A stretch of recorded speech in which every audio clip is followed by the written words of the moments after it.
شروع اللہ کا نام لے کر جو بڑا مہربان نہایت رحم والا ہے۔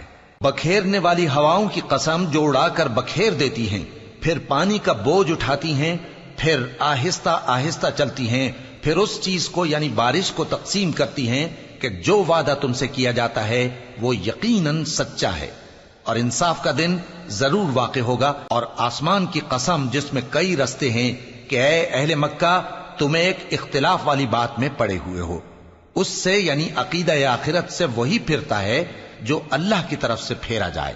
اٹکل دوڑانے والے ہلاک ہوں جو بے خبری میں بھولے ہوئے ہیں، پوچھتے ہیں کہ جزا کا دن کب ہوگا؟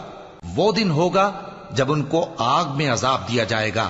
اب اپنی شرارت کا مزہ چکھو، یہ وہی ہے جس کے لیے تم جلدی مچایا کرتے تھے۔ بے شک پرہیزگار بہشتوں اور چشموں میں ہوں گے، اور جو جو نعمتیں ان کا پروردگار انہیں دیتا ہوگا انہیں لے رہے ہوں گے۔ بے شک وہ اس سے پہلے نیکیاں کرتے تھے، رات کے تھوڑے سے حصے میں سوتے تھے اور صبح کے اوقات میں بخشش مانگا کرتے تھے، اور ان کے مال میں مانگنے والوں اور نہ مانگنے والوں دونوں کا حق ہوتا ہے۔ اور یقین کرنے والوں کے لیے زمین میں بہت سی نشانیاں ہیں اور خود تمہاری جانوں میں، تو کیا تم دیکھتے نہیں؟ اور تمہارا رزق اور جس چیز کا تم سے وعدہ کیا جاتا ہے آسمان میں ہے، تو آسمان اور زمین کے مالک کی قسم یہ اسی طرح قابل یقین ہے جس طرح تم بات کرتے ہو۔ اے نبی، کیا تمہارے پاس ابراہیم کے معزز مہمانوں کی خبر پہنچی ہے؟ جب وہ ان کے پاس آئے تو سلام کہا، انہوں نے بھی جواب میں سلام کہا۔ دیکھا تو ایسے لوگ کہ نہ جان نہ پہچان۔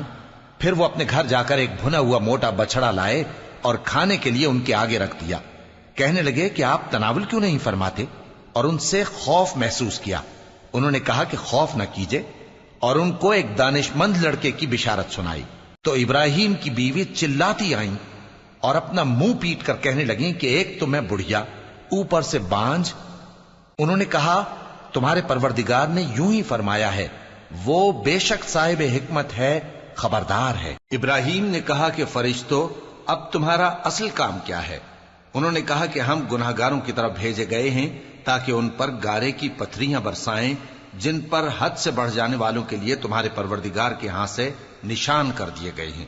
پس وہاں جتنے مومن تھے ان کو ہم نے نکال لیا، پھر اس بستی میں ہم نے ایک گھر کے سوا مسلمانوں کا کوئی گھر نہ پایا، اور جو لوگ عذاب علیم سے ڈرتے ہیں ان کے لیے ہم نے وہاں نشانی چھوڑ دی۔ اور موسیٰ کے حال میں بھی نشانی ہے، جب ہم نے ان کو فرعون کی طرف کھلا ہوا معجزہ دے کر بھیجا تو اس نے اپنی قوت کے گھمنڈ پر منہ موڑ لیا اور کہنے لگا یہ تو جادوگر ہے یا دیوانہ۔ تو ہم نے اس کو اور اس کے لشکروں کو پکڑ لیا اور ان کو سمندر میں پھینک دیا، اور وہ کام ہی قابل ملامت کرتا تھا۔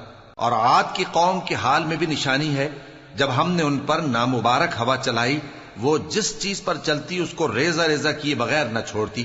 اور قوم سمود کے حال میں بھی نشانی ہے، جب ان سے کہا گیا کہ ایک وقت تک فائدہ اٹھا لو، پس انہوں نے اپنے پروردگار کے حکم سے سرکشی کی، سو ان کو کڑک نے آ پکڑا اور وہ دیکھ رہے تھے۔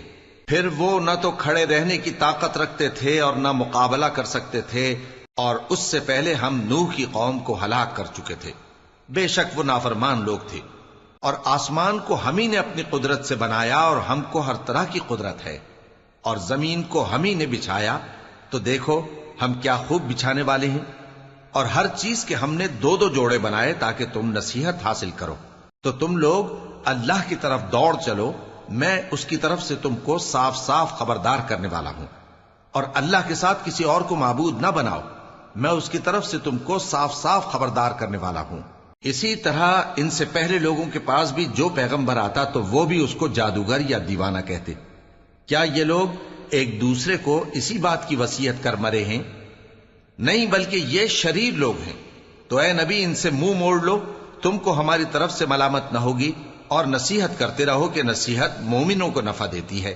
اور میں نے جنوں اور انسانوں کو اسی لیے پیدا کیا ہے کہ وہ میری عبادت کریں۔ میں ان سے رزق تو نہیں مانگتا، اور نہ یہ چاہتا ہوں کہ وہ مجھے کھانا کھلائیں۔ اللہ ہی تو سب کو رزق دینے والا ہے، زور آور ہے، مضبوط ہے۔ سو کچھ شک نہیں کہ ان ظالموں کے لیے بھی عذاب کی نوبت مقرر ہے، جس طرح ان کے ساتھیوں کی نوبت تھی۔ تو ان کو مجھ سے عذاب جلدی نہیں طلب کرنا چاہیے، پھر جس دن کا ان کافروں سے وعدہ کیا جاتا ہے اس سے ان کے لیے خرابی